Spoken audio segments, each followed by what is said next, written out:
En los tranquilos suburbios de Des Plaines, Illinois, durante la década de 1970, había una casa, como cualquier otra. Paredes blancas en un césped pulcramente cortado, en un garaje ordenado. Y en el porche, un hombre sonriente que a menudo saludaba a sus vecinos.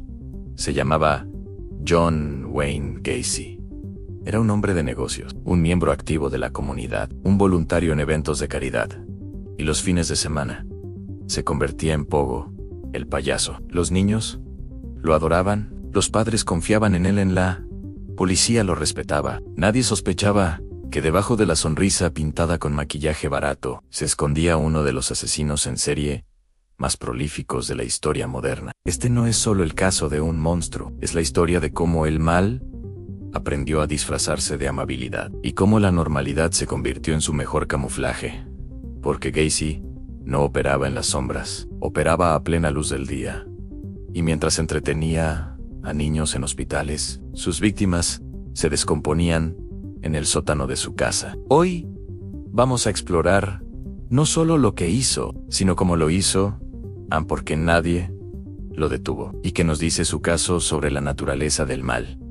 Cuando viste traje, corbata y una nariz roja. John Wayne Gacy nació el 17 de marzo de 1942 en Chicago. Su infancia, a primera vista, fue la de un chico estadounidense promedio, pero tras las paredes de su hogar reinaba el terror. Su padre, John Stanley Gacy, era un alcohólico violento, racista y profundamente misógino. Humillaba constantemente a su esposa y a su hijo mayor.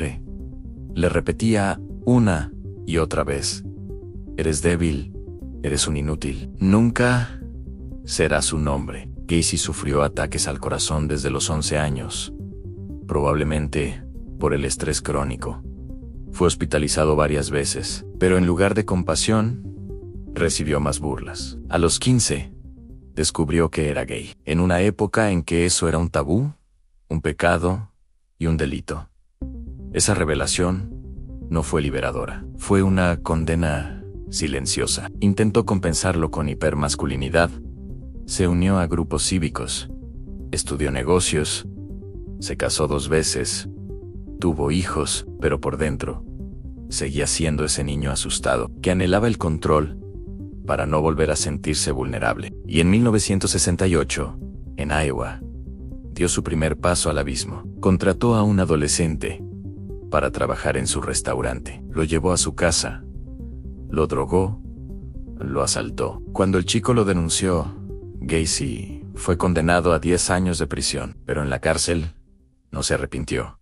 Estudió derecho, aprendió a manipular, y cuando salió en libertad condicional, en 1970, no cambió, solo perfeccionó su método. De vuelta en Illinois, Gacy reconstruyó su vida con una precisión casi teatral. Fundó su propia empresa de construcción, PDM Contractors. Contrataba a jóvenes, siempre varones, siempre vulnerables, para trabajos temporales. Era generoso, carismático, siempre listo para una broma. Fue presidente de la asociación de vecinos, organizaba desfiles, donaba a la Cruz Roja y sí, se convirtió en Pogo, el payaso. Este no era un personaje menor, era su identidad pública. Visitaba orfanatos, animaba fiestas, incluso apareció en programas de televisión locales. Los periódicos lo llamaban el héroe del barrio. Pero detrás de esa fachada, su cacería había comenzado. Su patrón era siempre el mismo. Identificaba a un joven marginado, un repartidor, un autoestopista, un chico sin familia cercana. Le ofrecía un trabajo, o simplemente compañía. Lo invitaba a su casa y le daba alcohol. Y entonces lo ataba, lo sometía a actos sexuales y finalmente lo estrangulaba con una soga o lo asfixiaba con una bolsa de plástico. A algunos los enterró en su sótano, a otros los arrojó al río Des Plaines y a los últimos los guardó en su garaje, envueltos en plástico, hasta que el olor se hizo insoportable. Durante 6 años, mató con impunidad. 33 jóvenes desaparecieron. Pero nadie conectó los puntos. ¿Por qué? Porque Gacy no era un extraño sospechoso. Era el tipo que te prestaba la cortadora de césped, el que organizaba la colecta de Navidad, el que hacía reír a tus hijos. Y en una sociedad que confía en las apariencias, eso lo hizo invisible. La primera víctima confirmada fue Timothy Jack McCoy. Tenía 16 años. Era miembro de la tribu Omahanen. En enero de 1972, viajaba en autobús de Nebraska a Iowa. Hizo una escala en Chicago. Gacy lo encontró en la terminal. Le ofreció un lugar para pasar la noche. Timothy, amable y confiado, aceptó. Al día siguiente, nunca llegó a su destino. Nunca se denunció su desaparición. ¿Por qué? Porque era pobre indígena invisible para el sistema. Para Gacy, eso lo hacía perfecto. Con el tiempo, su selección se volvió más precisa en jóvenes de entre 14 y 21 años, solos, sin redes de apoyo. Muchos eran fugitivos, adictos o simplemente buscaban un trabajo rápido. Los atraía con promesas de $50 por unas horas de trabajo, o con una simple sonrisa y un ¿te ayudo con eso? Una vez dentro de su casa, los drogaba con alcohol o pastillas. Luego los ataba con esposas o cuerdas, los asaltaba y los mataban después. Limpiaba todo. Volvía a ser el ciudadano modelo, mientras sus víctimas se descomponían bajo sus pies. Durante 6 años, Gacy operó sin obstáculos. Hasta el 11 de diciembre de 1978, en ese día, un chico de 15 años llamado Robert Piest empezó a trabajar en la farmacia Nissan. Era listo un trabajador. Soñaba con ser arquitecto. Gacy entró a la tienda. Le dijo al dueño que necesitaba obreros para una construcción. Robert, ansioso por ganar dinero extra, se interesó. Antes de irse, le dijo a su jefe Amboy, hablar con ese contratista. Vuelvo en 10 minutos. Nunca regresó. Esta vez, si hubo una denuncia, el dueño de la farmacia recordó el nombre John Gacy. Y cuando la policía investigó, encontró algo escalofriante. Gacy ya tenía antecedentes. Había estado en prisión por abuso sexual infantil, y en los últimos años, al menos 30 jóvenes habían desaparecido en zonas cercanas a su casa. Obtuvieron una orden de registro, y el 21 de diciembre de 1978 entraron en la casa del payaso. Lo que encontraron no era una casa, era un cementerio doméstico. El olor era insoportable. Detectaron gases de descomposición en el sótano. Cavaron y sacaron cuerpo tras cuerpo. 26 jóvenes enterrados allí. Otros 7 arrojados al río. Gacy lo admitió todo durante los interrogatorios, fríamente, sin lágrimas. Dijo: los maté porque me excitaba Noé. Sentía poder, sentía control. Y añadió algo que helaba la sangre. Eran solo basura, nadie los iba a extrañar.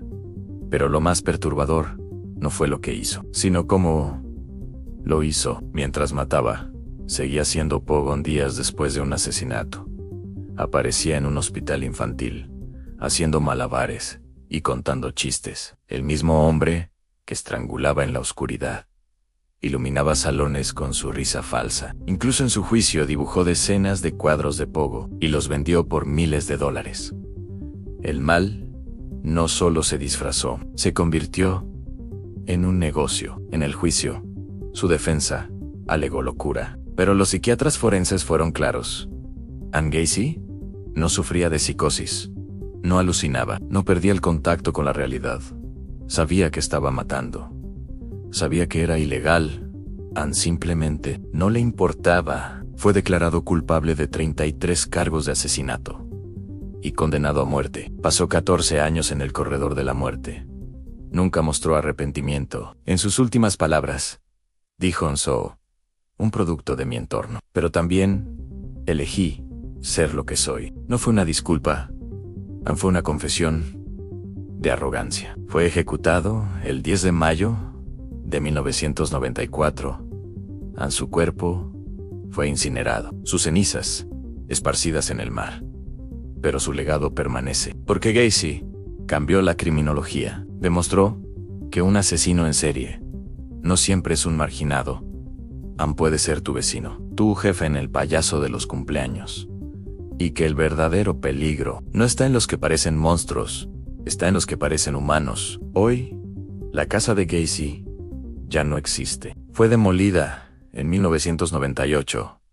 El terreno bendecido por un sacerdote. Nadie vive allí. Nadie quiere. Pero las preguntas persisten. ¿Cómo pudo matar a 33 personas y que nadie se diera cuenta? ¿Por qué el sistema falló tan estrepitosamente? ¿Y cuántos Gacys hay hoy, disfrazados de normalidad? Sus víctimas no eran basura.